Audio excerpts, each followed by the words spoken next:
We think we know the limits of biology.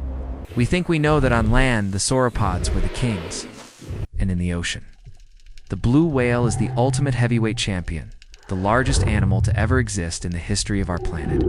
But in April 2024, a discovery was published that shook the foundations of paleontology. It suggests that the blue whale might have had a rival. And this rival wasn't a gentle, filter-feeding mammal. It was a reptile. A sea dragon of impossible proportions. The discovery didn't happen in a remote desert or a hidden jungle. It happened on a gray, muddy beach in Somerset, UK, hidden within the 202-million-year-old rock layers of the Westbury Mudstone Formation lay the fragments of a jawbone. But this wasn't just any bone. It was colossal. When scientists reconstructed the animal it belonged to, the numbers were staggering. The creature is estimated to have been up to 25 meters, 82 feet long. To put that in perspective, that is the length of 2 city buses. It is terrifyingly close to the maximum size of a modern blue whale. They named it Ichthyotitan severnensis, the giant fish lizard of the Severn. This creature lived at the very end of the Triassic period, a time of chaos and monsters. Its discovery rewrites the rulebook.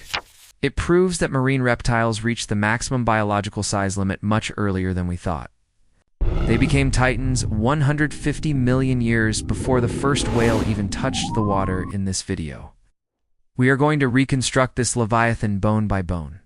We will investigate how the laws of physics allowed a reptile to grow to the size of a submarine, why it vanished right before the age of the dinosaurs truly began, and the incredible story of the 11-year-old girl who found it. The king of the Triassic has returned. To truly appreciate the insanity of Ichthyotitan, you have to look at its family tree, the ichthyosaurs. When you open a children's dinosaur book, ichthyosaurs are usually depicted as cute, dolphin-like creatures, maybe 2 to 4 meters long. Fast, agile, but small. That image is accurate for the Jurassic period. But Ichthyotitan is from the late Triassic. And in the Triassic, ichthyosaurs were not dolphins. They were nuclear submarines. Before this 2024 discovery, the title for largest marine reptile was held by the Shastasauroidae family creatures like Shanosaurus or Shastasaurus. These were already massive, reaching lengths of 15 to 21 meters. But Ichthyotitan pushes the envelope further. The key piece of evidence is a specific bone called the cerangular. This is the long upper bone of the lower jaw.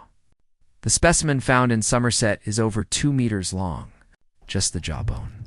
By scaling this bone up and comparing it to its closest relatives, paleontologists reached the estimate of 25 meters. Let's visualize this. A great white shark grows to about 6 meters. You could line up for great whites nose-to-tail, and they would still be shorter than one Ichthyotitan. The legendary Megalodon, the monster shark, maxed out at around 15 to 18 meters. Ichthyotitan was likely 30% to 40% longer than the biggest Megalodon. It was a reptile that looked the Megalodon in the eye and looked down. The only animal that can stand next to it is the modern blue whale, which can reach 30 meters. But here's the crucial difference. The blue whale is a mammal. It has a warm-blooded metabolism and a skeleton designed to support massive bulk. Ichthyotitan achieved this size as a reptile. This challenges everything we thought we knew about reptilian biology. And unlike the blue whale, which has a body shape designed for passive filter feeding, Ichthyotitan looked different. It wasn't a long, thin tube like a sea snake. It was bulky. It had a massive, barrel-shaped rib cage to hold enormous lungs. It had 4 gigantic paddles flippers to steer its thousands of tons of weight. And unlike the horizontal tail of a whale, it had a vertical, crescent-shaped tail like a shark on steroids. While we haven't found the teeth of Ichthyotitan yet, its jaw structure suggests it wasn't just drifting around eating plankton. Its cousins had robust snouts. This suggests Ichthyotitan might have been a predator. Imagine a predator the size of a blue whale, a creature that could potentially swallow a human whole without even chewing. This was the absolute peak of the ichthyosaur lineage. They started as small, lizard-like creatures crawling into the sea. and within a few million years they exploded into godlike proportions. Ichthyotitan represents the moment biology said, "This is the limit. We can go no bigger." How is this possible? Why don't we see 25-meter lizards walking around on land? Why was the T-Rex only 12 meters long? The answer lies in the battle between gravity and buoyancy. On land, gravity is a cruel master. It follows the square cube law.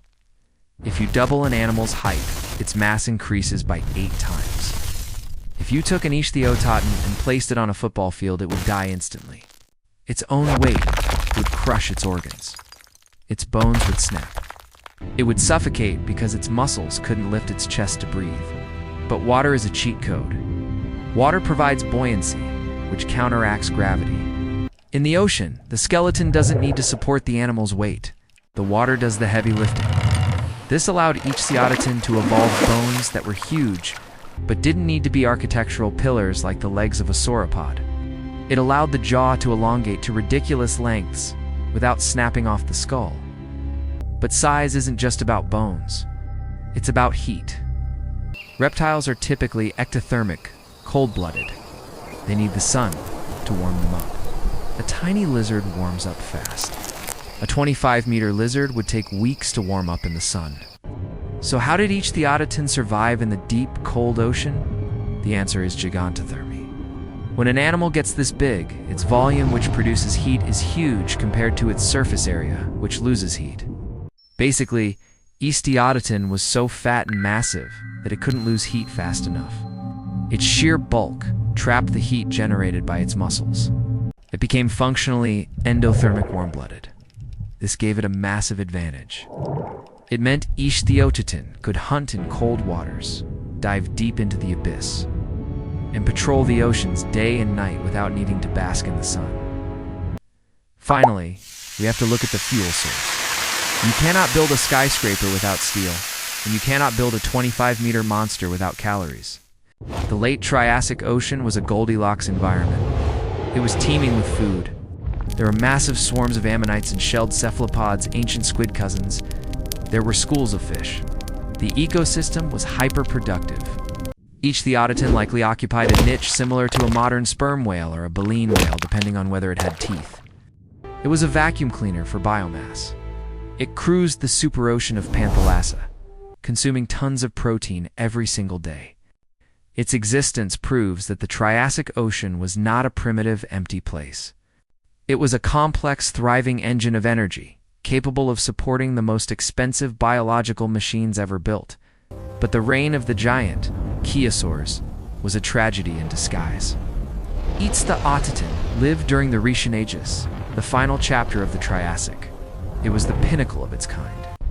But it was standing on the edge of a cliff. Around 201 million years ago, the world ended. This was the Triassic-Jurassic extinction event. The supercontinent Pangaea began to tear apart. This rifting opened up the Central Atlantic Magmatic Province Camp. It wasn't just a few volcanoes. It was a tear in the Earth's crust that spewed lava and greenhouse gases for thousands of years. The atmosphere choked on carbon dioxide. Global temperatures spiked. But for Ichthyotitan, the heat wasn't the killer. It was the chemistry. The ocean absorbed the CO2 and became acidic. Ocean acidification is a silent killer. It dissolves the shells of ammonites, corals, and plankton. The foundation of the food web crumbled. When the bottom of the pyramid collapses, the top falls the hardest. Ichthyotitan, with its massive caloric needs, faced a sudden famine. A 25-meter body is an advantage when food is plentiful, but it is a death sentence when food is scarce. It couldn't adapt. It couldn't shrink. It starved. This extinction is fascinating because it is hidden. We usually associate the Jurassic period with giants Brachiosaurus, Diplodocus. But in the ocean, the Jurassic was actually a time of downsizing. After the extinction event, ichthyosaurs survived, but they changed. The survivors were the smaller, faster, dolphin-sized species like Ichthyosaurus. The lineage of the Titans, the Shastasaurs, and Ichthyotitan was completely wiped out. They vanished so thoroughly that for the next 150 million years, No marine reptile ever came close to their size again. The mosasaurs of the Cretaceous were big 15 to 17 meters, but they never reached the 25-meter majesty of Ichthyotitan. The ocean had to wait for the evolution of the whales in the Cenozoic era to see giants of this magnitude again. Ichthyotitan was a one-hit wonder of evolution, a masterpiece, destroyed by a changing world. There is one final, beautiful detail to this story.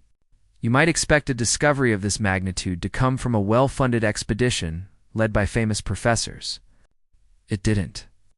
It started with a father and his daughter going for a walk. In May 2020, Ruby Reynolds, an 11-year-old girl, was exploring the beach at Blue Anchor, Somerset, with her father, Justin. She wasn't looking for fame. She was just looking. And in the mud, she saw a piece of bone. She didn't ignore it. She picked it up. That moment of curiosity sparked a chain reaction. Ruby and her father contacted Dr. Dean Lomax, a world expert on ichthyosaurs. Instead of dismissing them, the scientists worked with them. They returned to the site. They dug together. They pieced together the fragments of the jaw. In the official scientific paper published in 2024, Ruby Reynolds is listed as a co-author. At 15 years old, she helped name the largest marine reptile in history. This story reminds us of something profound. We often think that all the great discoveries have been made. We think the map is full. But Ichthyotitan was lying there, right on a public beach in England, waiting for someone to notice. It lay there through world wars, through the Industrial Revolution, through millions of tides. It waited for Ruby. The discovery of Ichthyotitan bridges. It's the gap between a 200-million-year-old monster and the curiosity of a modern child. It proves that the age of discovery is not over. The Earth is still hiding giants. They are in the cliffs, under the sand, perhaps even in your own backyard. So here's my question to you. If Ichthyotitan could hide for this long, do you believe there are even larger fossils down there? Could we find a 30-meter or 40-meter reptile one day? Let me know your theories in the comments below, and if you want to support the search for the next giant, hit that like button and subscribe to Beyond the Apex. Keep your eyes on the ground, stay curious, and I'll see you in the next discovery.